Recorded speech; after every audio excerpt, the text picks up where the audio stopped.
I'm just going to take a moment to outline and clearly outline the demands of this group. Primarily, our demand is for strong action from the Australian government towards China. We're calling for a boycott for the Games here today because so far the IOC has refused to acknowledge its mistake at making Beijing the host of the 2022 Beijing Winter Olympic Games. The IOC should postpone the 2022 Winter Olympic Games, put the Games on hold and move it and find a suitable host for these Games. But the Australian government should join us in putting pressure on the IOC by announcing a full or diplomatic boycott for these Games.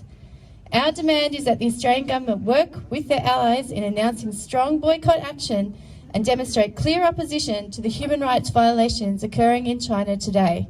And that is our demand. So with that we say, no Beijing 2022! No Beijing 2022! No Beijing 2022! No Beijing 2022! Boycott Beijing 2022! Boycott Beijing 2022! Boycott Beijing 2022! Boycott Beijing 2022! Thank you so much.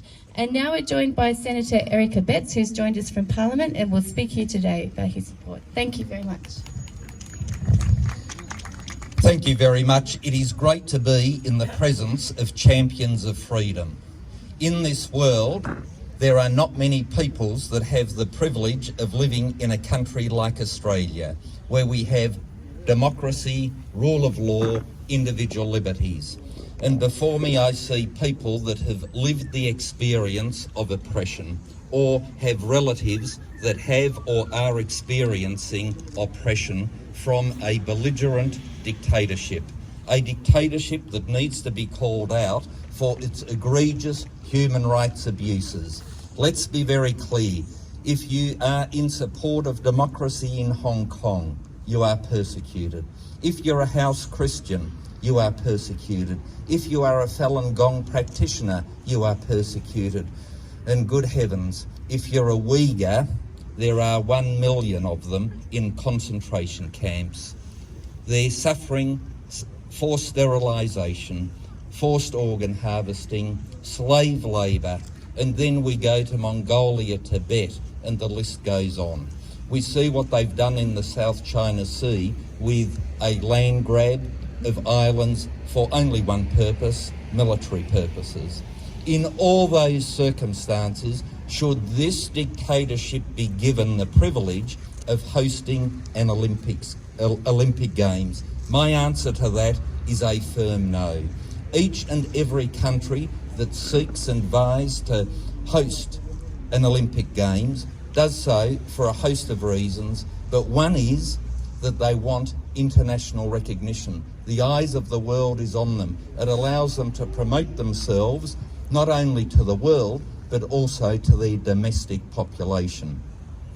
And if the rest of the world is saying it is appropriate to come to Beijing, it must be of great discomfort and concern for all those who are suffering under that regime. What we need is a firm stance by all the freedom-loving countries of the world to say, Beijing 2022, not on. It is unacceptable that the world community should be gathering. It is unacceptable that the world community should be gathering in Beijing, giving that regime the sort of recognition it does not deserve. Let me conclude by telling you I am a migrant to this country, and the country of my birth happens to have been Germany. So I can say this, a lot of other people might not be able to say it, but the comparisons between 1936 in the country of my birth and fast forward to Beijing 2022, the similarities are spooky. The world community learned a very, very hard lesson by not dealing with issues in 1936. Let the world not make the same mistake again in 2021 and 2022 by going along to an Olympics which will be used for propaganda purposes and to cover up egregious human rights abuses. So to you who have come out on a cold Canberra morning, good on you for demonstrating for freedom, and be assured that there are many supporters of yours in